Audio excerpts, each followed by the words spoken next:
We are recording, and we've got Kathleen Mula, Kathleen Mulawka. right? And you are residing in Montreal, correct? Yes, I am. I'm in Montreal, Quebec. And you were saying earlier, as we were getting just sort of acquainted, that you were from a really small town in Ontario. Whereabouts was that? I am from Belleville, actually. So it's about 45 minutes. Well, it's right in between Kingston and Toronto. It's right beside the Tantanega Native Reserve. So I live there, but I'm actually originally from Trenton, Ontario. So that's where that's the biggest military base for Canada. So it's a very small community, though. There's about 15,000 people there now. And then my family gradually moved into Belleville. So right next door. So you're a military rat? Not even a very long story, but to keep it simple, my parents had like a little motel business on the Bay of Quinte, and we rented ice huts out, and we had gardens and like grew flowers and did that kind of stuff. So basically a sustainable regenerative community before it was cool. Ooh, I want to say that, but my dad was from a very older generation and had no concept of environmental things. So my parents actually used to burn garbage when I was younger, which probably directed the way that I became growing up a lot more environmentally conscious. And actually, we see that a lot with conservation is, or with a lot of different walks of life is like kids will grow up watching their parents do one thing and then they focus their life going in the other direction. And I've had a lot of chats with some staff about that just on long drives or getting set up for presentations, and I get quite frustrated with people that really don't contribute anything to society when we live in a country like Canada and we have all these securities and healthcare and everything, and they kind of just tap out and get quite entitled, and they're like, well, maybe they're raising good kids. And that seems to be not bad. They're like, well, maybe that's their contribution. Like, I don't know about that, but I guess sometimes that happens, sometimes it doesn't, sometimes it's the opposite. It's really difficult actually to, I think, identify trends in that because it's so different. Yeah. So I guess we might as well tell everyone how we even connected. So you are personally involved with waste plastic just locally as a concerned citizen, but you also work for a charity in Canada called TransCanada Trail. Yeah, I do. Home base is in Montreal, but we coordinate trail development across the country. So we support really local organization or local trail groups essentially to encourage people to get outside and use trail networks instead of using cars if they can, or transportation. So really you're essentially like a kind of a parent, and then this TransCanada Trail that links up is all independently run organizations that you support. Yeah, kind of. So parent, yes, I would say that. And then a lot of the trail groups, some of them are volunteer based, but sometimes we're working with municipalities or other volunteer committees that they essentially apply for funding through TransCanada Trail, and then we would support their trail development initiative. So we are a parent in that sense, but it's actually the local groups that are responsible for the maintenance of the trail groups, the trail sections themselves. Nice one. So there's a little bit of similarities there because like with Plastic Oceans, I only took over a year ago, and it's such a young charity that only really started with the movie A Plastic Ocean. Is we're really just an information share, and like the whole Run Against Plastic this year, yeah, we were going to be hosting some pop-up cleanups, but always with a partner organization. And the intention was to really shine a light and tell the story. And that's why we're doing the interview series now, is of who's on the ground locally and who can maintain that, instead of attempting to hold an office or even portray the image of that we're everywhere across Canada.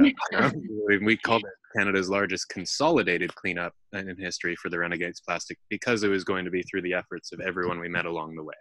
Absolutely. And I think it's a really nice model because there are a lot of great people all over the world, as we know, because we were just talking about your travels as well. But, in Canada, we've got such a great network, whatever the topic is. And I think trails, when we have, beautiful Canada, we're known worldwide of having this amazing nature that to have that trail system is essential and part of our country. Yeah, so, it's great. Do they link up with national and provincial parks at all, or do you guys have collaboration there? We do actually. We on an independent, like an individual level, we have lots of different partnerships, but also with we work pretty closely with Parks Canada. We have a really strong relationship with them, and we're always looking for opportunities to give people a different kind of experience in the parks through our trails, but also to support those conservation initiatives and making sure that people have a respectable relationship with them, not just in access, but one that doesn't detriment or further cause damage to some of these really precious and in a lot of cases unique spaces. So we do work with them a lot, and we have a very strong relationship with them. So this network actually goes from coast to coast, right? Or coast to coast to coast. Yeah, we got stuff in all the territories and all the provinces. It's pretty inspiring. It's through rural areas, through wilderness areas, through the cities. Because I live in the city, I'm a pretty active rollerblader, so I rely a lot on Right. You're I still know. rollerblading in 2020. Pardon me? You're still rollerblading in 2020. I mean, I think there's a resurgence. Maybe I'm just too much of like a hipster millennial, but I do think there's a resurgence in rollerblades. It's I've had to take a break from it recently because of like some hip problems, but it's also a little bit risky in Montreal. The stereotype of us having a lot of potholes in the roads is not a joke. So I always keeping my eyes peeled for those. But there's the city of Montreal is great in that it's really invested. Actually, provincially, they have a policy in place to support sustainable transportation, either through transport collectif. I don't know. I can't think of the translation for that right now, but either through city, like municipal transport, or through active transportation. So that's something we're really seeing is supporting or like preventing urban sprawl, which is really important, especially for cities like Montreal, where we're on an island, so you can't just develop indefinitely. And so I rely on those networks a lot, and TransCanada Trail definitely contributes to maintaining and further expanding those networks across the country, which is great. Nice. Yeah. And I mean, we're actually seeing that in Tofino. We're getting a multi-use path from Tofino to Ucluelet. So all the way through the national park. And there's obviously there's two sides to every story, and then there's the truth, which is one of my favorite lines from everything.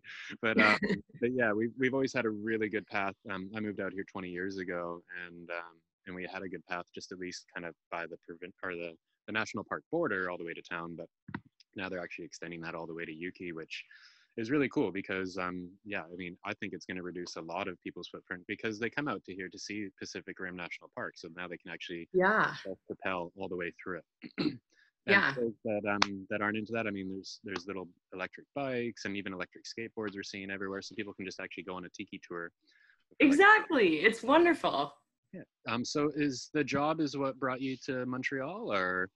No, actually, school is what brought me to Montreal. I moved away to Quebec for studies at Bishop's, and I spent 8 years approximately in the Eastern Townships, which is definitely one of my favorite places in the country.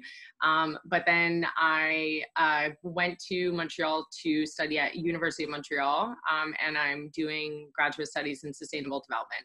So it was always a life goal of mine to study in French, and I'm trying to do that now. It's my second language, but it's been really, it's brought me to some really cool places and taught me a lot. So it's been a great experience so far. That's actually my one thing I'm doing in lockdown at the moment is I'm on Duolingo. I'm brushing. Si jamais tu veux pratiquer, ça me dérangerait pas. You know, if you want to practice your French, I'll hook you up with some good resources. All right. Well, I've got to get through Duolingo, and it's starting to get hard. And that's not fun. My first day where I actually didn't get to complete my whole circuit was yesterday, so I'm a little bit bummed, and I've got to actually start paying attention. It's weird though because I was that random kid who in high school or all through school being Canadian, they tell you that you got to learn French, right? We're a bilingual country, and now I totally get it. And I wish I wish my parents actually put me in French immersion. I even did back then, but in high school, they're like, okay, well, you have a choice. You can take Spanish or French. And I was that kid that was like, well, you told me I have to take French, so I'm going to take Spanish. And obviously. It was ingrained in my blood. But then I ended up I've spent more time in French countries and probably English speaking countries in my adult life. So all of a sudden I found myself in French Polynesia, which is my idea of heaven, and spent 6 years there. And ever since I left working in conservation, I've just wanted to be back there. But yeah, so now I'm like, all right, actually study. Duolingo.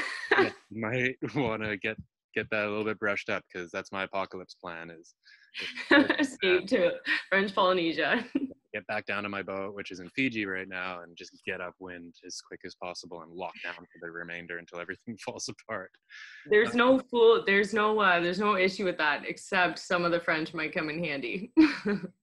Yeah, but it's interesting, like, and I did learn quite a bit there. So when I actually lived there, I could hold a conversation, I could read the newspaper. Amazing. It has been about 5 or 6 years since I left, and yeah, so it just goes away. So really the point is now to try to bring it back up and then get further. But everyone wants to practice their English, and especially locals, right? Like you find you spend a lot of time sitting at the beach or on a boat or out in the waves, and they want to try their English and you try your French, and then they're very patient. I mean, the French people are not so much. I mean, they kind of are like, what's with your accent? I'm like, I don't know. I learned it here. And they're like, oh, because you sound like a Tahitian. I was like, yeah, I'm not trying. That's the way I learned the language was speaking to Tahitians. So that's my accent. But yeah, so you, on waste plastic stuff, I mean, you work for a TransCanada Trail, but the thing is, when we started talking, you reached out and you're actually supporting our organization to go out and do a small grant that you were able to source. But we started talking about other things that you do. So you're quite involved in, is it plogging, or is it just more general cleanup around? Ooh, yeah, I have to say I've never really gotten into the running. Running is not rollerblading, not running. Let's not confuse those two R words. But yeah, back in, I guess it would have been high school, I was working at a local ice cream parlor, and I think I mentioned this to you the first time we chatted, but I started tracking, like for a high school project, I started tracking the amount of waste, plastic in particular, that we were throwing out. And I wrote a letter to my mayor asking if we could improve our recycling services. So this was like more than 15 years ago. And, I think so you were buying the waste plastic at your ice cream parlor 15 years ago because you knew it had a footprint and it had to go somewhere. Yeah. And it's weird because when I was younger, as I mentioned, my parents used to burn garbage. So we just didn't really see a whole lot of it because obviously we incinerated it, which is, I mean, criticized in a lot of ways, but you see kind of the catch, I guess, in these different situations. So we don't do that kind of thing in Quebec, but when you're in a metropolitan area like this, it's just, it's very apparent how this particular, I guess you can call it, resource accumulates, right?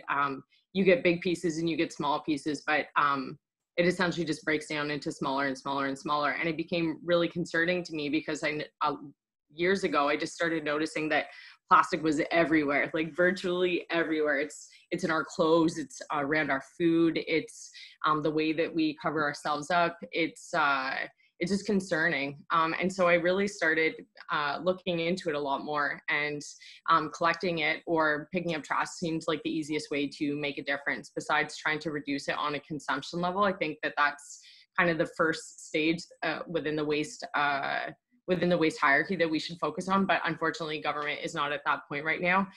And so, the city of Montreal, though, I definitely got to give them kudos because they organize and provide resources for grassroots movements every single year to organize community-based cleanups.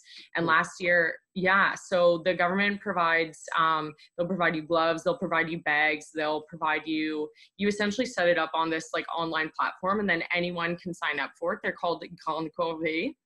And long story short, pardon? Can you send me the link? So in the description of this, when we post, absolutely. If anyone wants to access that, because I mean, the Great Canadian Shoreline Cleanup is an insanely good resource, right? For any cleanup, people can sign up to the Shoreline Cleanup, and they usually have available links for wherever you are in Canada. But yeah, that's great for any listeners, especially in your province. If they know where they can get all these tools, they can just get out there and do something. All right. Definitely. Do you want me to send that now or afterwards? Might as well just send it after, Okay, and what I'll do perfect. is I'll just put the link in the description. So if anyone actually watches even this far, Me. they can, and I'll just put a little call to action, be like, "Do you want to get involved?" And maybe that just I guess incite some action. So yeah, Yeah. getting back to it, then the province offers great resources so people can sign up, they can get their tools, and they can just basically go out and do a self cleanup. It doesn't need to be a huge, and that's what I like. I mean, personally, I don't like cleanups because I mean you're picking up other people's trash and you can get disheartened and be like, well, why is this even here in the first place? Yeah. But I mean the amount of cleanups I've been involved in and trash that I've personally picked up is ridiculous. And for someone that doesn't like cleanups, but I think that's a great message.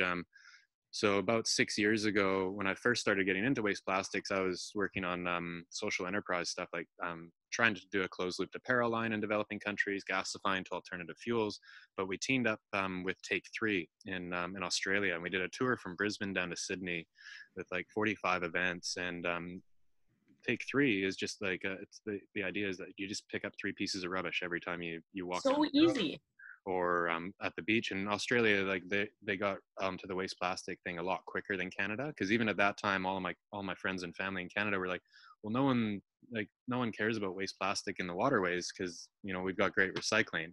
Now that curtain's been pulled back and everyone's woken up Yeah. over the last couple of years, but it's such a great message, and I think that's why Take 3 has been so successful. And obviously they create other resources and great calls to action and education programs for schools now, but they started with just that simple, you can go and do something. If you don't like it, just go out and be part of the solution, even if it's just one day. But yeah. Yeah. And that's the thing. I think sometimes people get overwhelmed with the idea that like you need to go out, like you need to clean up an entire street, or you need, sometimes I do that. I go out and I'm like, man, I don't know, I'll pick up 2 bags of garbage and I'm like, holy smokes. And it's particularly overwhelming, I would say, in spring, but it doesn't need to be that way, right? Anybody can be walking to or from work and see a couple things. And I always tell my friends that want to do it, like, I just don't pick up things that will that are compostable. Like if it's paper or it's something that will biodegrade, like I just leave it, and I really try and focus on the things that are contaminating our waterways principally, or even just preventing like sewage systems really from functioning, right? Because when those bags and stuff get onto grates in the city, then that's where you see a lot of flooding. In Montreal in particular has seen like some pretty horrible flooding in the past couple of years, and people often aren't thinking about how plastic is contributing to that, unfortunately. And it's really interesting because I was just setting up tomorrow's interview with a colleague from Fiji, and we went through the plastic bag levee program together. He actually set up a lot of that because he worked for IUCN at the time, and there's a massive Indian culture there. Long story on that, won't get into it, but they started as slaves and now own the whole economic sector of the country because they worked. But a lot of them were saying during these meetings, and as we were trying to get something going as far as a bag levy, not even banning the bag, this was just simply about like, if you attack the consumer and say you've got to pay for this, then it's not going to be a convenience item, and then it'll reduce the footprint of plastic bags in the country. And we used India as a proof of concept because they're like, well, there's no way that we can ban these because everyone's so poor and they need these convenience items to get their groceries home. But the thing is, India flooded all the time, and that's where when you're talking about plastic bags and grates and everything, is they actually had to ban plastic bags in these massive cities in India because they were literally flooding because everyone was just throwing them away. And you've got these billions of people just chucking plastic bags everywhere, and then they clog the drains and whatever. There's no drainage, and all of a sudden they're like, well, the actual problem wasn't necessarily the weather that we built our cities around, it's because of this convenience item. Exactly. It's the same situation in Rwanda. Actually, Rwanda was one of the first countries and to successfully ban not just plastic bags, but they literally banned, I think in 2007, like wrappers that were plastic. When you go into the country, they will go through your suitcases and confiscate it.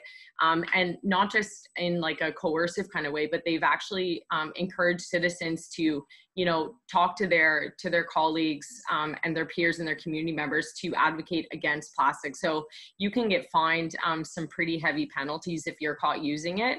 But they were experiencing very similar problems, essentially, particularly for agriculture, right? Because it's a landlocked country, and people were just throwing these bags into the ground, and they were finding that their lands were less and less productive because they couldn't grow anything, right? Plants just don't go through plastic. Things weren't biodegrading. So you see these feedback loops when you don't steward the land properly in that sense, or pick up trash, then you can see a lot of kind of indirect consequences that can cause even bigger problems.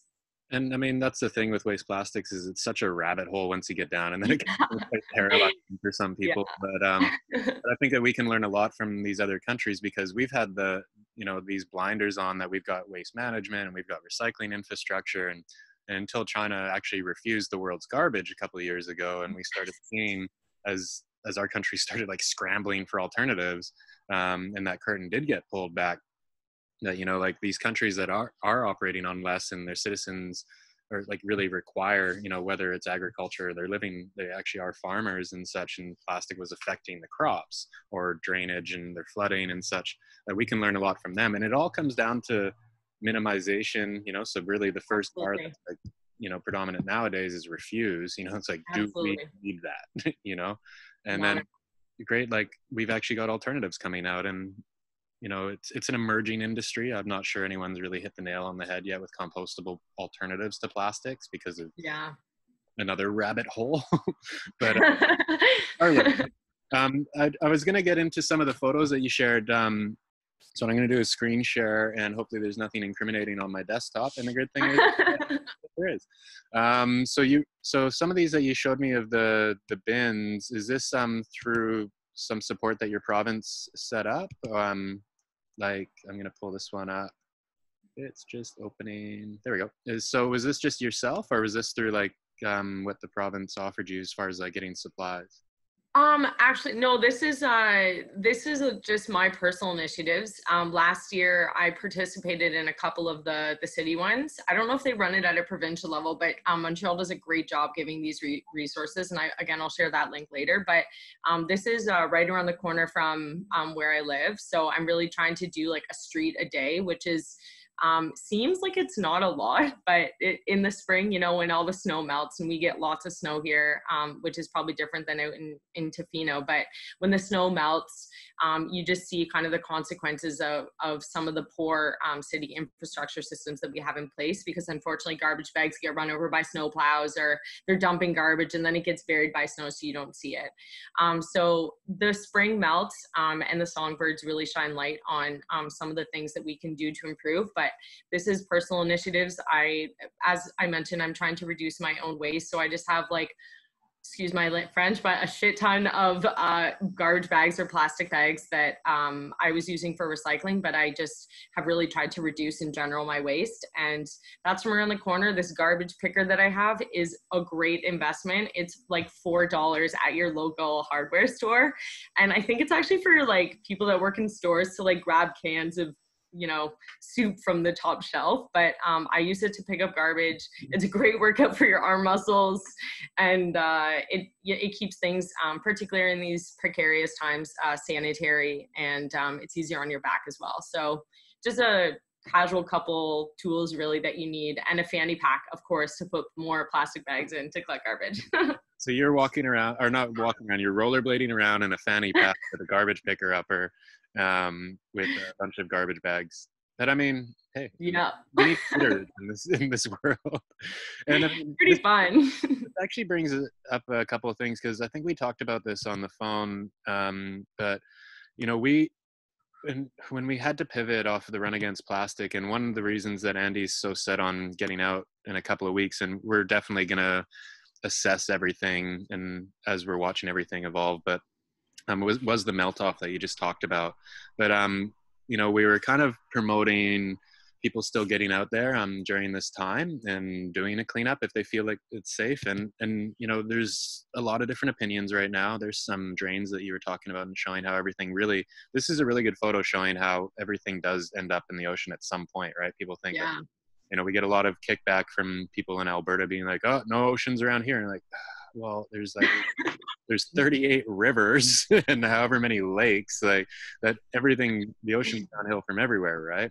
To borrow from, or up, people are downstream or upstream, and either way you're connected by water in some way. So but through your tools, I mean, just your gloves and that garbage picker upper, which you can get at any dollar store, hardware store.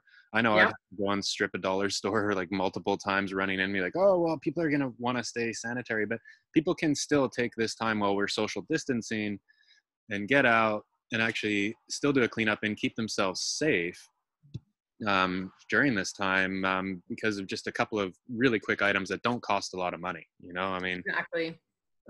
And is that something that, working with trails, working with conservation, and also being a concerned citizen, that you still feel is something that we could advocate, of just doing your part and using the extra time that we've got now to kind of go out and try to clean up Canada?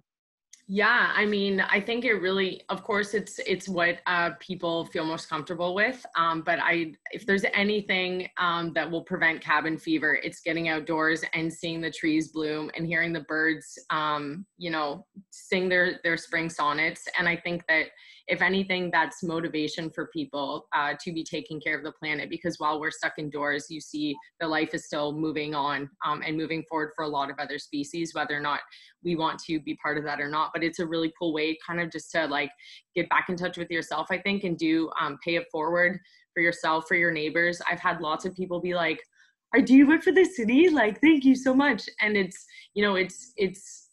not to get recognition. Different Canadian accent that you just checked on. Pardon? We're laughing at the accent you just checked on. If you're yeah, I mean, that was pretty Canadian, I guess, but fair enough. Good old Canadians. So, I mean, I think people appreciate it. And again, it depends on your comfort level, but the premier of François Legault in Quebec is seen walking out on the streets. And I think what people are still saying, if you can't get in groups and you're respecting social distancing, that means keeping 6 feet or more apart, and you can go outside and you can do this with a partner, you can do this with a friend, and you can, people are also getting like lawn chairs and sitting in circles with 6 feet apart of each other. So if you're comfortable doing that, I definitely encourage people to get outdoors and just rediscover essentially the cities, the streets that you live in and the woods that you live by that you don't necessarily pay attention to. It gives you a really good insight into things you're missing on a regular basis because we're caught up in a busy life, right? So it's a good way to slow it down a bit. Yeah, if anything, I mean, one of the first things as we started to see like big groups shutting down, and I said to a bunch of people, was like, well, I'm hoping this time just actually offers everyone a chance to take a step back and reassess or reconnect. And then very quickly, I mean, by the hour, things were changing. That, social distancing became like basically mandatory, and we started, Tofino shut down, I think 2 days later, as far as like, we asked everyone to leave and people did not even come. And then everything else started following. But yeah, right now, just a simple pleasure. If everyone's getting cabin fever, just to pick her up, a set of gloves and a bag, and just go for a quick walk. And it can be quite confronting. And, it's something that we can all do, but you also start to realize like what these throwaway items are. And maybe makes you think about what your footprint is. And we're actually recording our personal workshop where everyone can do from home. It was one of the events we were supposed to do across Canada and actually engage with community members, but that's not going to be a possibility anymore. So we're recording it similar to like this, and that'll be a live free resource where, you can go and do a cleanup, come home, press play on that. You can watch a couple of great produced videos from our international side that are conversation starters, and just get the brain ticking. And hopefully when we come out the other side, everyone has reassessed our convenience culture and our overindulgence, and we can try to find a better balance so we don't see these sorts of things take over anymore. Yeah, I think that's definitely the next step, and hopefully that will be one of the. I mean, I think there in these uncertain times, there are some things that are, as I mentioned, uncertain, but I do think that's one of the positives coming out of it is people, are sitting in their houses and they're looking around at the things that they have that they don't necessarily use. And we see that there's a problem with recycling. And I think the next step is really to go to reduce and at the source. And so hopefully initiatives like walking around your streets and picking up trash when you can will have an impact in helping people understand why this is important. Yeah, exactly. So as far as the trail system, have you noticed anything, is everything closing, or the TransCanada trail system, are all of those still open, and people, if they live at least close by enough, they can go for a walk still in nature? Or have you noticed that through this, some of them are starting to say maybe we should actually close those down? Yeah, I think that's really, I think that's kind of controlled at a very individual basis, depending again on the municipality or the province. I did see something shared this morning on LinkedIn about Parks Canada closing some centers. I'd have to follow up with the link that I saw that on, but I'm not sure the way in which that it's controlled. The trail in general, as I mentioned earlier, we're it's the individual trail groups that kind of oversee the management. So it would really depend on the local municipality. And I would just encourage everyone to go onto their go onto the internet if they can, or make a phone call and see what's open and what's not. Yeah, definitely. I mean, that's the thing, is it's going to be different in every area, but I guess I'd encourage everyone to get onto your website and put a trail that might be close by, and then next step would be see if it's still open. And you know, we were talking to our partner that was actually going to see our friend Andy run off the line in Newfoundland. He's a big runner, and he said one of his favorite trails actually borders a landfill. So what we're talking about and how these things coincide is, like, you know, this is one of the main running trails in St. John's, Newfoundland, and a landfill is constantly just blowing onto it. So you got all these people that are going out trying to enjoy nature and stay healthy and active, and then on the other side's the ocean. So Wow. only thing separating that landfill from that waste going into the ocean was a nature trail. So that's the thing, is getting outside during this time while we've not got anything else to do. People can kind of open their eyes a little bit, take a look around. I know, as you mentioned, Parks Canada is shutting some things down, and Pacific Rim has been shut down. Last week was essential services, so, you know, like all the toilets and water was turned off and garbage bins locked up. But a few days ago, they did close the gates to all the parking lots, and Okay. I'm going to be honest, I still walked through the gates to go surfing at I won't tell anyone. But it's been raining since, so we haven't been out there. But yeah, I guess we'll keep it nice and short. It was great to connect just from somebody that's, you know, has personal initiatives, and it's something simple you can get out in your own city, in your own backyard. Also, someone that's involved with, you know, basically celebrating and sharing information of how people can go outside and enjoy Canada. So we'll chuck those links up in there in the description of this video, if anyone wants to get involved. And if you can send me maybe just a quick little bio. Absolutely. And then we'll have that there. And you don't have to have any personal contact information if you don't want a bunch of random stalkers from YouTube. But we can put Fair enough. Okay.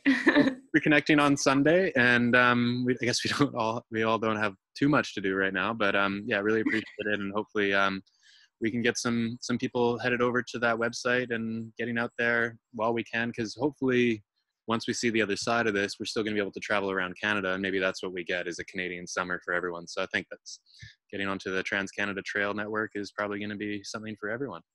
Absolutely. All right, well, I'll stop recording now, and